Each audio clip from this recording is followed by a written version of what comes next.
Praise the Lord. கர்த்தர் இந்த காலை வேளையிலே உங்களை ஆசீர்வதிப்பாராக.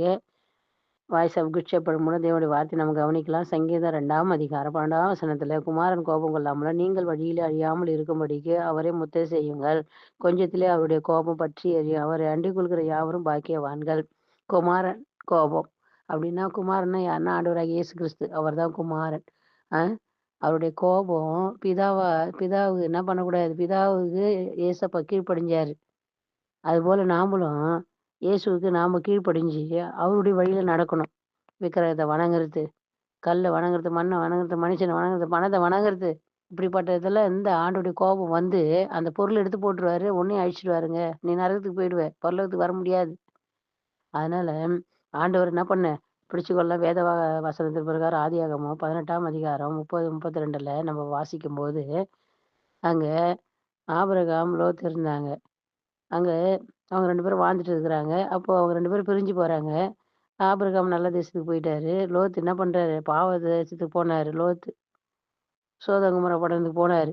அங்க ஜனங்க ஒருத்தருக்கு ஒருத்தர் பாவம் செஞ்சுட்டாங்க. விபச்சாரம், திருடு, களவு, பொய், இப்படி அந்த சத்தம் பரலோகத்துல ஆண்டவரை நோக்கி கூப்பிடுதாம். அதனால அந்த தேசத்தை அழிக்க போறேன் அப்படின்னு சொல்லிட்டு அவர் திட்டம் போட்டாரு. இதை கேட்ட ஆபிரகாம் பரிந்து பேசுறாரு ஆண்டவர்கிட்ட. அப்பா 50 பேர் இருந்தா அழிக்க மாட்டீங்களா? 40 பேர் இருந்தா அழிக்க மாட்டீங்களா? 30 பேர் இருந்தா அழிக்க மாட்டீங்களா? மறுபடியும் கோபம் உமக்கு வராது இருப்பதாக 10 பேர் கேட்குறாரு. 10 பேர் கூட கிடையாதுங்க. அதனால அந்த பட்டணத்த என்ன பண்றாரு, சோதோம் குமோரா பட்டணத்த அழிச்சுட்டாரு. ஆனா அங்க இருந்த நீதிமானா இருந்த லோத் என்ன பண்றாரு, கூட்டிட்டு வந்துடுறாரு. அவர் மட்டும் அழியலங்க. இன்னைக்கு நம்ம தேசத்துல அழிவே வந்தா கூட நம்ம தேவனுக்கு பிரியமா இருக்கும்போது நம்ம பிள்ளைகளை என்ன பண்ண மாட்டாரு, அழிக்க மாட்டாருங்க. ஆமேன். அதே மாதிரி ஆதியாகமம் 27ஆம் வசனத்துல 44, 45ல வாசிக்கும்போது, ஏசா யாக்கோப்பு 2 பேரும் வாழ்ந்துட்டு இருக்கிறாங்க. யாக்கோப்பு என்ன பண்றாரு, ஏசா சேஷ்டபுத்திர பாகத்தை வாங்கிறாரு. அப்பாவுடைய ஆசீர்வாதத்தை வாங்கிறாரு. இது தெரிஞ்சு ஏசா கோபம் வந்து அவனை கொலை பண்றதுக்கு வராரு. அவங்க அப்பா அம்மா என்ன பண்ணாரு, தப்பி வைக்கிறாங்க. போ, லாபா வீட்டுக்கு மாமா வீட்டுக்கு போன்னு சொல்றாங்க. தப்பி வச்சுறாரு. அங்க போய் அங்க சும்மா இருக்கிறாரு. ஆதியாகமம் 30 1, 2ல யாக்கோபு அங்க போய் என்ன பண்றாரு, அந்த ராகேல பார்த்து அவளுக்காக ஆடு மேய்ச்சி கல்யாணம் பண்ணலான்னு போறாரு. ஆனா லேயால கொடுத்துடுறாங்க. மறுபடியும் ராகேலுக்காக ஆடு மேய்க்கிறாரு. அப்புறம் கல்யாணம் பண்றாங்க. ஆனா லேயால கர்ப்பம் திறந்துச்சு. ராகேல் கர்ப்பம் அடைக்கப்பட்டிருந்தது. அதுக்கு ராகேல் சொல்றாரு, ஏன் எனக்கு குழந்தை கொடுக்கல அப்படின்னு சொல்லிட்டு ராகேல் கேட்கிறா. நான் கர்த்தரா, தேவன் அல்லவா உன் கர்ப்பத்தை அடிச்சிருக்கிறாரு. இப்படி இவங்க 2 பேருக்குள்ள கோபம் வருது. தேவன் தானே அடிச்சிருக்காரு, நான் இல்ல.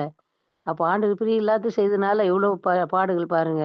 அங்க இருந்து அவங்க மாமனார் என்ன பண்றாரு, ஆடெல்லாம் ஏமாத்துறாரு. இப்படியே இருக்கும்போது நம்ம போலாம் அப்படின்னு ஆண்டவரோட பேசி தேசத்தை கடந்து வராரு.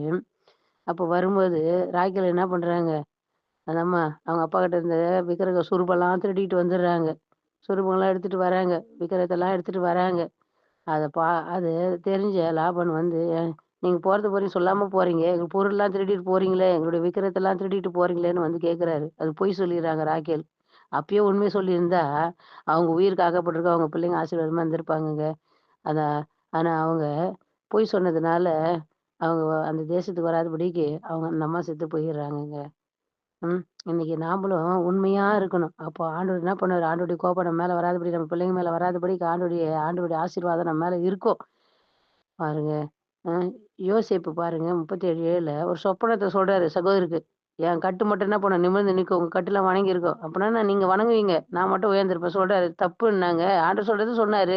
உடனே கோபம் வந்து அவர அடிக்கிறதுக்கு, கொலை செய்யறதுக்கு திட்டம் போட்டாங்க. ஆனா அது அவருக்கு நல்லதா முடிஞ்சு, அவங்க சகோதரர்லாம் தகப்பன்லாம் காக்கும்படி அவரு முன்னாடி கொண்டு போய் வச்சிருந்தாருங்க. இன்னைக்கு தீமைய கர்த்தர் நன்மையா நம்மளுக்கு மாத்துவார். ஆண்டவருடைய கோபம் என்ன பண்ணுது? அவங்கள அழிக்காதபடிக்கு ஒருத்தர் மூலியம் பாதுகாத்து கொள்ளப்படுகிறதுங்க. யாத்திராகமத்துல 32ஆம் அதிகாரம் 10, 11ல வாசித்து பார்த்தீங்கன்னா கூட, இஸ்ரவேல் ஜனங்கள மோசே என்ன பண்ண வழிநடத்துறாரு. போற வழியில மோசே போய் ஆண்டு சமூகத்துல உட்கார்ந்து ஜெபிக்கிறாரு. அவரு என்ன ஆச்சு? அவரு போயிட்டாரு அப்படின்னு நினைச்சுக்கிட்டு, உடனே நகலா கழட்டி கன்றுக்குட்டி வணங்குறாங்கங்க. அதனால ஆண்டவருடைய கோபம் வந்து, அங்க ஜனங்கள என்ன பண்ணாரு? சிலர அழிச்சு போட்டாருங்க. அதே என்னாகமத்துல கூட பாருங்க 11வதுல, ஜனங்கள் கர்த்தருடைய பர்வதத்துக்கு போயிட்டு போகாம வேற வழியில போனாங்க. அந்த கூடாரத்துல அவங்க போய் நல்லா ஆசீர்வாதமா ஜெபம் பண்ணணும். அத விட்டுட்டு முறுமுறுக்கிறது, வழி தப்பி போறது, தேவன பரீட்சை பார்க்கறது இப்படிலாம் இருந்ததுனால, அங்க இருந்த கூடாரம் பத்தி எரிஞ்சிச்சுங்க. சிலர் செத்து போயிட்டாங்கங்க. ஆண்டவர துதிக்க சொன்னா ஆண்டவர தான் துதிக்கணும். அத விட்டுட்டு வேறு வழி நம்ம என்ன பண்ணக்கூடாது, போக்கூடாது. என்னாகும் 24:10 பாலாக்கு பாருங்க. பாலாக்கு பிழையாம். பிழையாம் என்ன பண்றாரு? பாலாக்கு குடுக்குற காசு கேட்டு இஸ்ரவேல் ஜனங்கள செவிக்கிறதுக்கு போறாரு. பிழையாம். ஆ ஆனா ஆண்டவர் சொல்றாரு, போவாதன்னு சொல்றாரு. அவருக்கு பணத்துக்காக போனாரு. கழுதை வாய திறந்தாருங்க. கழுதை வாய திறந்ததுனால என்ன ஆயிடுச்சு தெரியுமா? அது பேசுதுங்க. கழுதை பேசுது. இன்னைக்கு கழுதைய கூட என்ன பண்ணுவாரு? எழுப்பி விடுவாரு. நீ தப்பு செய்யும்போது. சிறு பிள்ளைகள மூல ஊனத்த என்ன பண்ணுவாரு? என்ன பண்ணுவாரு? சரிப்படுத்துவாரு. நம்ம என்ன பண்ணணும்? சரியாயிடணும். நம்ம ஜெபிக்கலாமா? ஆண்டவர் தாமே அதே மாரி 2 சாமுவேல் 6:7 கூட ஊசா பாருங்க. தேவனுடைய பெட்டிய சுமந்துகிட்டு வராரு.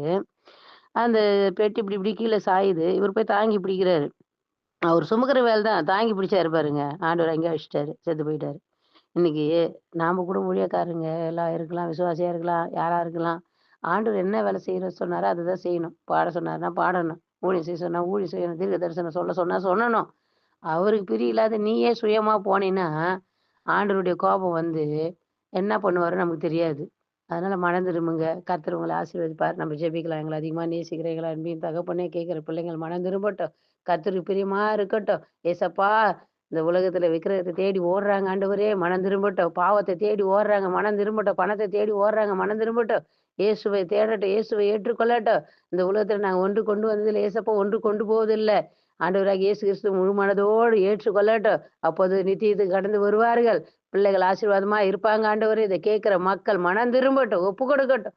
இயேசுவின் நாமத்தில் நான் அவர்களை ஆசீர்வதிக்கிறேன், செபிக்கிறேன். நல்ல பிதாவே, ஆமென். God bless you. கர்த்தர் உங்களை ஆசீர்வதிப்பாராக. ஆமென்.